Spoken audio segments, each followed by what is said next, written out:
Welcome back, it's me, Lou.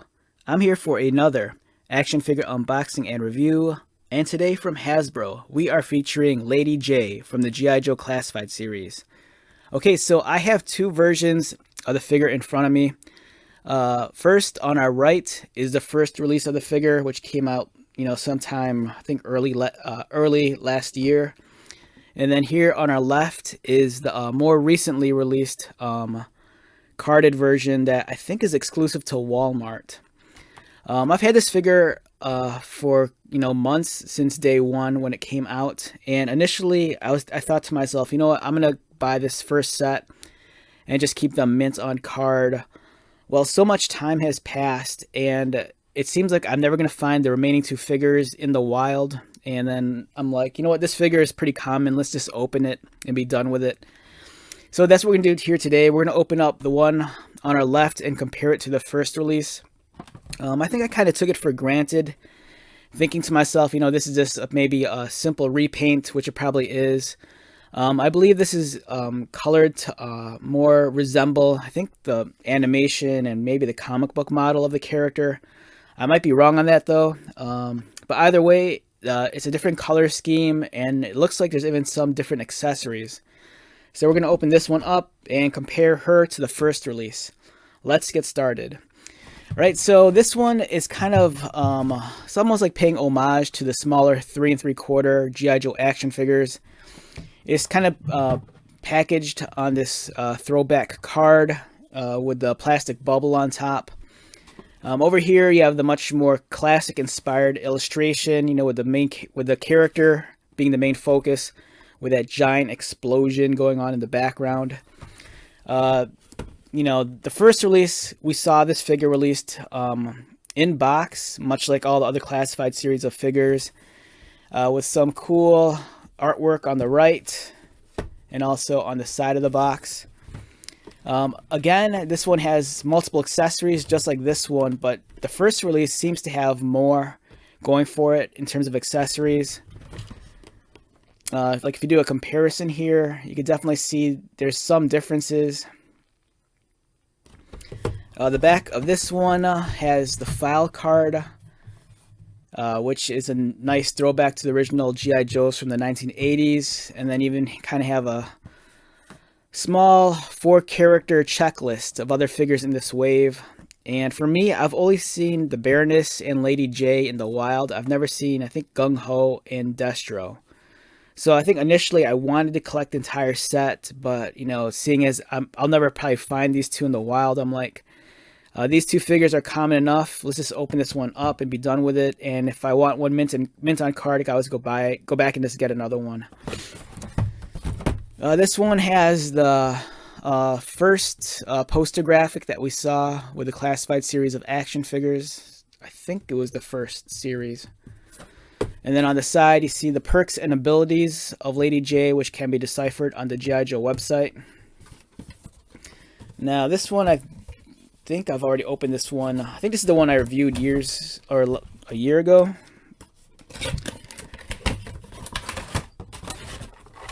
All right, so we have this, and let's proceed to open up this one right here.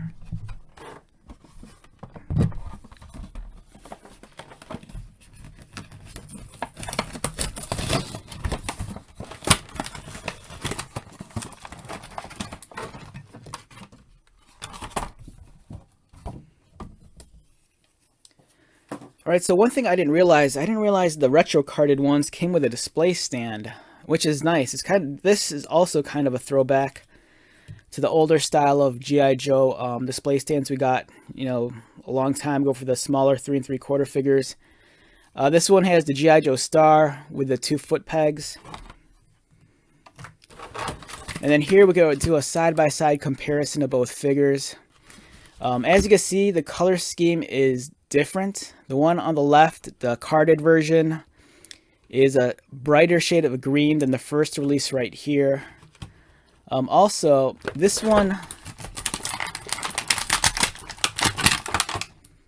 comes with the head, and I'm not sure if the hat piece here, oh, it's still removable. That's weird.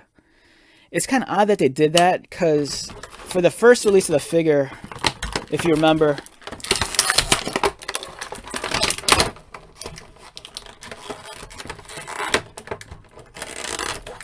they gave you the two different hair options. They gave you the option of like running Lady Jaye with only the hair like that, or you could remove the hair piece, and if you wanted to, give her the hat.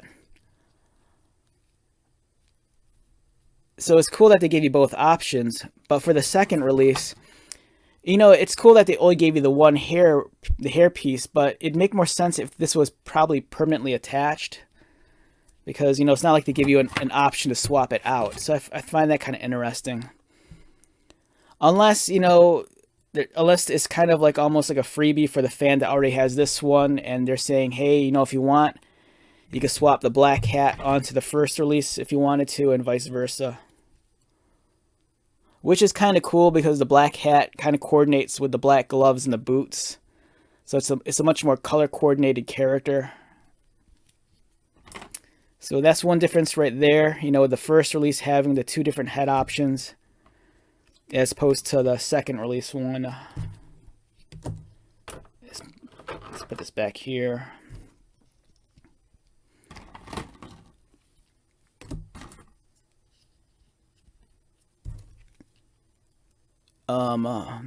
But beyond that, I think they should be the same character molds. I don't notice any differences outside of the color scheme. This one has the thigh pads painted also over with a dark green, where this one does not. Same boots, same gloves, same arms. You're going to notice a difference here on the shoulders. This one has the blue label, and this has the black patch on it. And then here's the back. Even the holster accessories are the same, just different shades of plastic. This is a much more reddish brown, where this is a much more darker brown.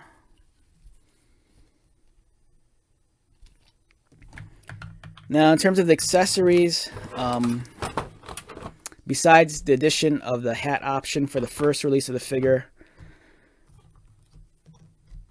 Alright, I'm already confused. I don't know which hat went on which figure. Okay, just wait. I think this one here. Alright.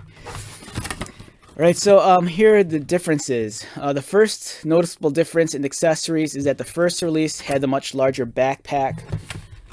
With the kind of like, I think this is supposed to be like it's almost like a GoPro cam with an arm on it, I think. And then this one has a completely different backpack. The weapons are the same, but different. Here, on the second release, we're getting like a silver plastic for the gun. Whereas on the first release, we're getting black. The first release gave us two spear handles, whereas where this newest release only gives us one handle, and it's silver plastic, with two different head attachments. You have the blade, and maybe this is, I don't know, maybe a bomb or concussion device. And this one, they give us two blades plus the alternate top, but it's just a different shade. They both come with knives. The second release has a silver knife with a black handle, whereas the first one only has a completely black knife with a black handle. So yeah, there's enough differences here. If you missed out on the first release of the figure, you know, without question, it's probably in your best interest to get the carded second release. And, you know, I think it's just as fine a figure as the first release, if you ask me. If I had to choose between the two, I think I might be more partial to the carded release one, just because I do like this color scheme a little bit more. But I think I think this comes down to personal preference. You know, I think, you know, if one's more accurate to like one source material than the other, you know, it depends on what your bias is towards. Like if you're more about like the animation and comic book model, you might gravitate more towards the brightly colored figure. but they're both excellent purchases. As you can see, there's some difference in the faces also. The second release has like rosier cheeks and also red lipstick, whereas the first release is kind of like this more of a flesh tone for lips. And I think they both have gold badges. Oh, this one's different too. This one has the strap that's slung over the shoulder, where this one's absent that. And if you wanted to, you could be creative and maybe army build one of these, to build up your Joe roster. So the articulation scheme remains the same on both. We'll take a look at that real quick. Lady Jaye's head rotates, looks down, doesn't really look up, looks more so forward. Arms rotate, they go outward. Elbow bend, double pinned elbows. Articulated wrists. She's cut mid-torso beneath the chest line, and you can swivel there. There is no waist swivel since she has that mid-torso cut. Legs kick up, they kick out. She has a thigh cut, double pinned knees, and boot cut for boot swivel, and an articulated ankles. So overall, it's a great figure. Like I know, at least in my area, this figure is kind of just sitting on the shelves. I think that's one of the reasons why I was more prompted to open this one, because if I wanted to get one mint on card, it's still readily available. I don't remember how. It's been such a long time. I don't remember if the first release was a difficult figure to come by, or if it just kind of sat there. We're at the point now where we're seeing newer figures on the shelves, and by now the first release is probably most likely not on your shelf anymore, but still a great figure if you could find this out in the wild.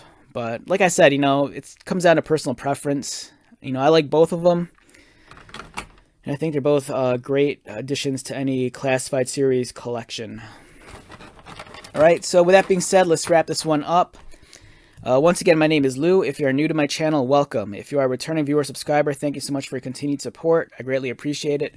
So until the next video, be safe, take care of yourself, buy lots of toys, and most importantly, be happy. And I'll see you at the next one. Alright, later.